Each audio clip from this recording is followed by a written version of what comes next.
Well, the city of Fortaleza, the first thing you'll see when you punch it into Google are the beaches.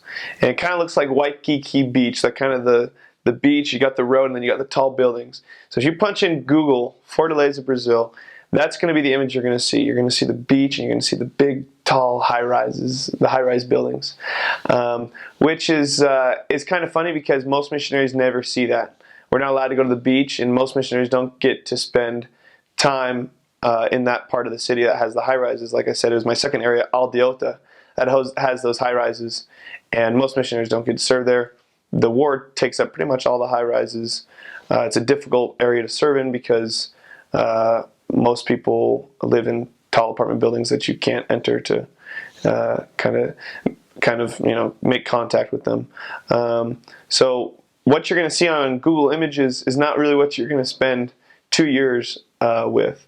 Mostly people live in humble small homes, brick homes, usually share the wall with their neighbor. So there's one brick wall, and here's one house, and here's the next one, and the next brick wall is the next house. And it kind of goes on rows like that all the way down the road.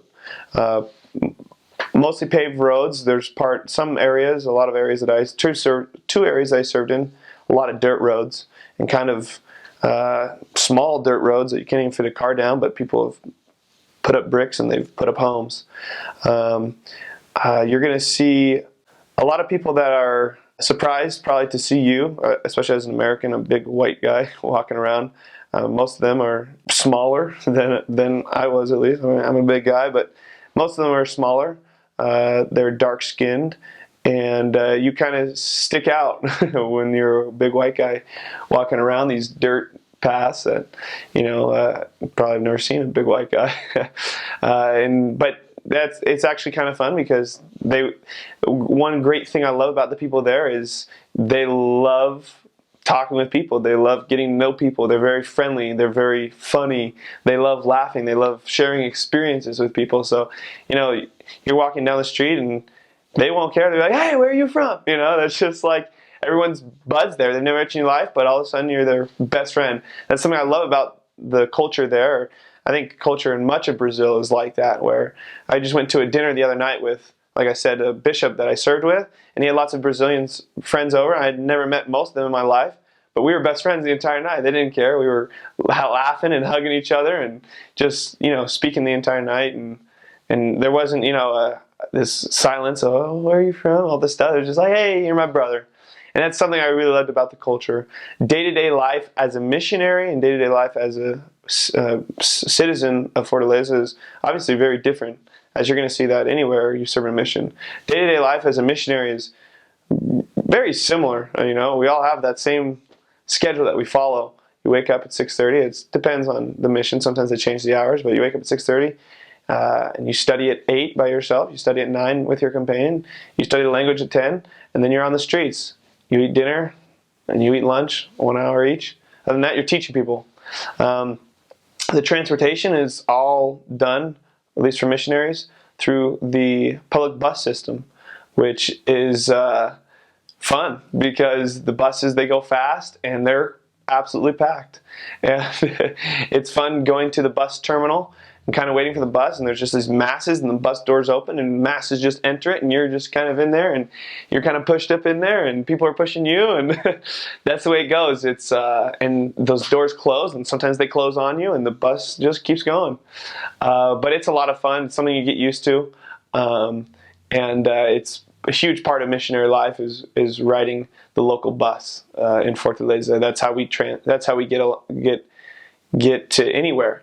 Even within my area sometimes, my area was bigger, I'd take a bus to a certain appointment or a certain part of the city or part of my area that I wanted to work in that day. So we use the bus a lot. There are no cars in the mission. The only cars are for President and his wife.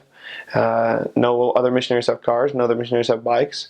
We're walking and we're taking buses all day. And something about Fortaleza, it's super hot. You're in the northeast of Brazil, right underneath the equator. The sun is super forceful. I didn't even know the sun could get that forceful. That much force, it just feels like it's just on top of you. And so when you leave lunch around 1 with a full stomach of that with a thick Brazilian lunch, and that sun is beating down on you as you're walking the streets.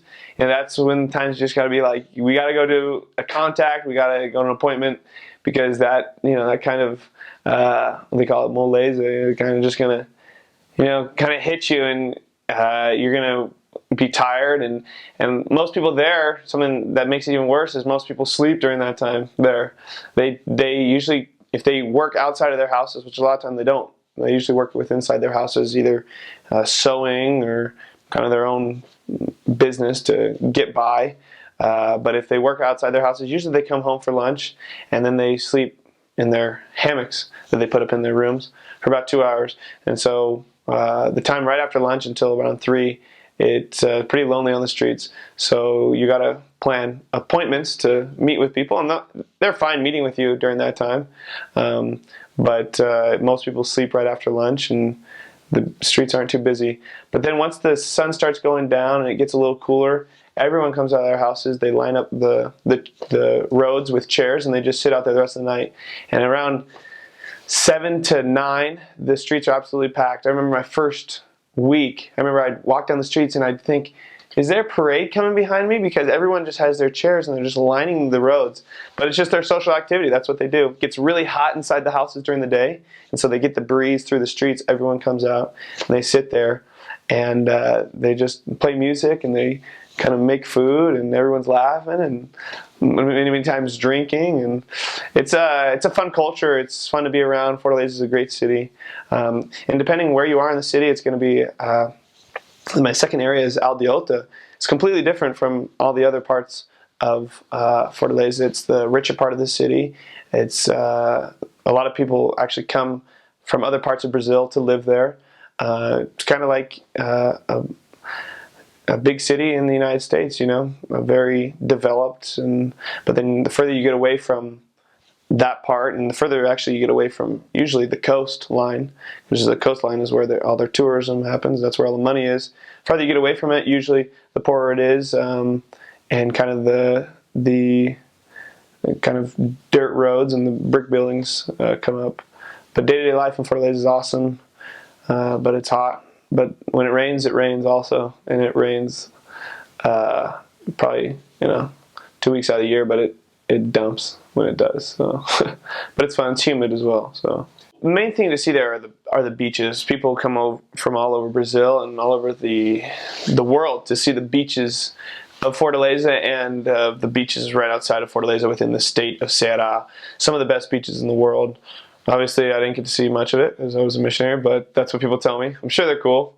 I want to go back sometime to see them and kind of experience that. The second biggest water park in Latin America is in Fortaleza. It's called Beach Park. Also really awesome, I've heard. I don't know. I've never been there either. But lots of outdoor fun activities to do in Fortaleza. It's usually 80 degrees, perfect beach weather. The water isn't cold. That's what they tell me. I don't know. I didn't go, but usually I'm from California, so you go to the beach, but man, that water's nippy. But there, it's perfect beach weather. Usually 80 degrees, 85 degrees. People are going to the beaches.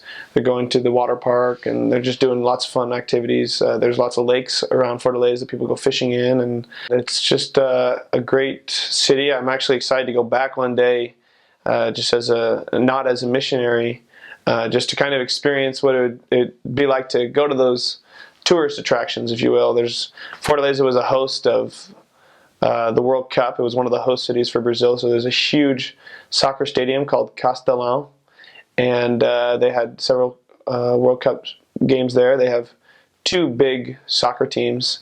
One's called Fortaleza, the other's called Ceará. They have big games in that stadium, and soccer's everything for Brazilians, as everyone knows. They love soccer, and I was actually there for the World Cup. Really great experience until Brazil got destroyed by Germany, but that's part of it. Cost of living. I had the opportunity to serve in the mission office, so that's kind of the only time that you would get the numbers of how much it costs to run a mission. It's a lot, man. Even in the city of Fortaleza, which is when you're using United States dollars, the dollar goes a long way in Brazil. When I first got there, the dollar was at 2.30, two reais and 30 cents. 2,30 reais was $1. Now $1 is 4 reais, and so the dollar goes a long way in Brazil. But as missionaries, we were receiving money in the local currency, so it doesn't really matter what the dollar is. The truth, the cost of living as a missionary really doesn't matter because the church, you pay the church and the church pays you. The church is in charge of your electric bill, your water bill. It's in charge of your apartment, so really it doesn't really matter.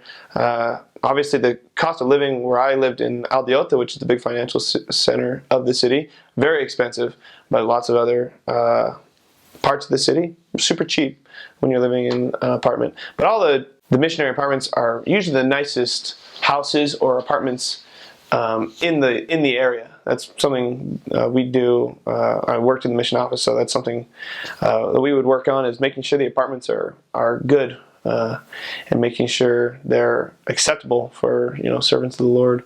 But they're not luxurious. Definitely not. I mean, I was kind of surprised at my first house. I was like, whoa, I'm seriously living here? Not just because I'm here from the United States, everything's nicer, I'm not gonna lie, but that ended up being one of the best houses. This house that I thought was, whoa, this is like a crazy house, I can't believe I'm living here. Looking back, I was like, that house was awesome. So it's kind of funny. You'll get living the mission office will take care of it, and they hook the missionaries up. You're going to get, every 2 weeks, you get a certain amount of money to spend on groceries and spend on personal items. Money was never really a problem too much. And, you get enough. If you're not getting enough, you can request more from the mission office, but usually you don't need it. If you're serving in a leadership position, you're going to need it, because you're going to need to pay for the bus a lot more often, because you travel around going to different meetings and going to different areas and training at different missionaries. Depending if you're serving as a zone leader, you get more money because you have to travel around a lot. But really, the money wasn't an issue.